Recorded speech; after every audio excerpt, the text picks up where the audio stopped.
Hello students, welcome back to our English session. Today we shall continue with our lesson Paramvir Chakra, our great heroes. But before we proceed ahead, let us recall what we had studied in the last lecture. In the last lecture, we studied that Paramvir Chakra is awarded to a soldier for his brave deeds. So far, it has been awarded only 21 times. It is very simple in appearance and was designed by a European lady, Savitribai Khanolkar. We also studied about the Indra's Vajra, which was a strong and a very powerful weapon. So today, let us see an interesting story about the Indra's Vajra and sage Dadichi. So children, please keep your textbooks open. Let us start with the first paragraph. According to legend, thousands of years ago, a demon means a devil, an evil spirit, had stolen all the water in the world. Innocent people were suffering and dying without water. This demon could not be defeated by any ordinary weapon made of ordinary material like wood, metal, etc. Something extraordinary was required. It was learnt that the sage Dadichi had bones of such extraordinary power. But how could one ask for the bones of a living man? Sage Dadichi was a noble person. Noble person means he was a very honest man. He himself laid down his life and gave his own bones to help the people. Indra's Vajra or Indra's weapon of thunderbolts was fashioned from these bones and the demon was defeated. So, children, long time back there was a demon, means a devil.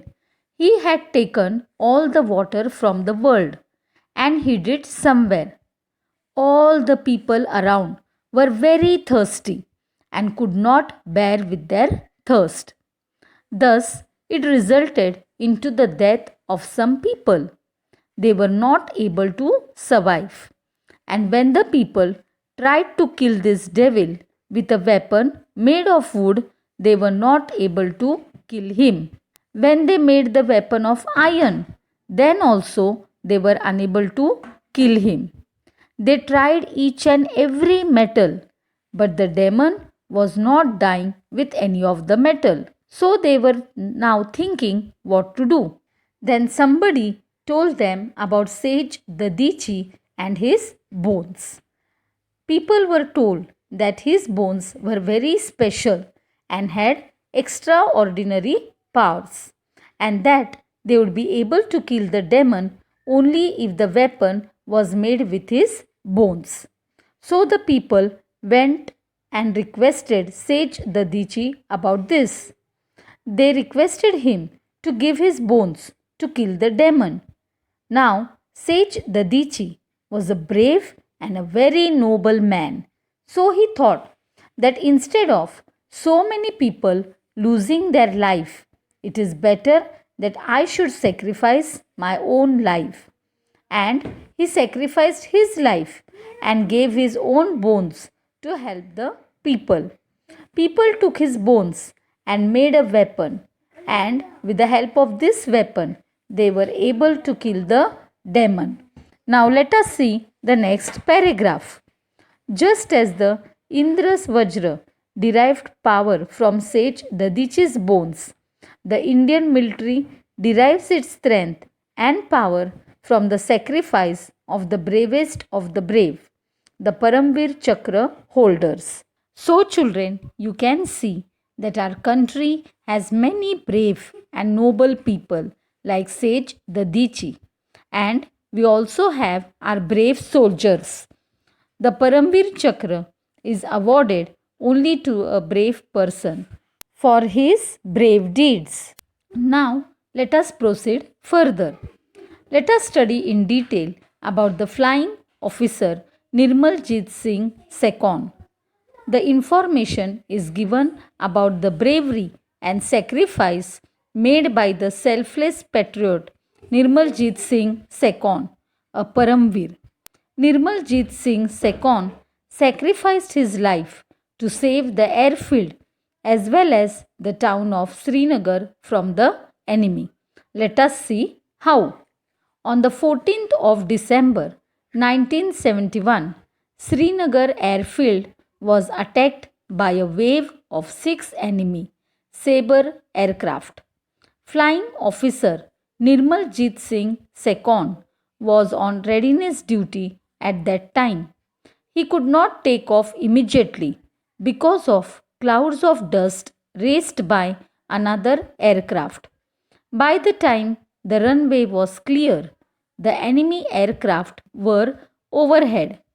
They were flying low, firing and attacking the airfield with bombs. Even then, flying officer Sekon took off in his net fighter the moment he could. He began to combat. Combat means he began to fight with the powerful Sabre jet aircraft of the enemy. He damaged 2 of them. His fight with the attacking aircraft now continued at tree-top height. At last, the enemy aircraft fled from the scene of battle. Fled means they escaped. The airfield and the town of Srinagar were saved. But alas, flying officer Sekon's aircraft too crashed and he was killed. So, children, on 14th December 1971, Srinagar airfield was attacked by a wave of 6 enemy Sabre aircraft, and Nirmaljit Singh Sekon could not take off immediately because there was a lot of clouds of dust raised by another aircraft. What did the enemy do?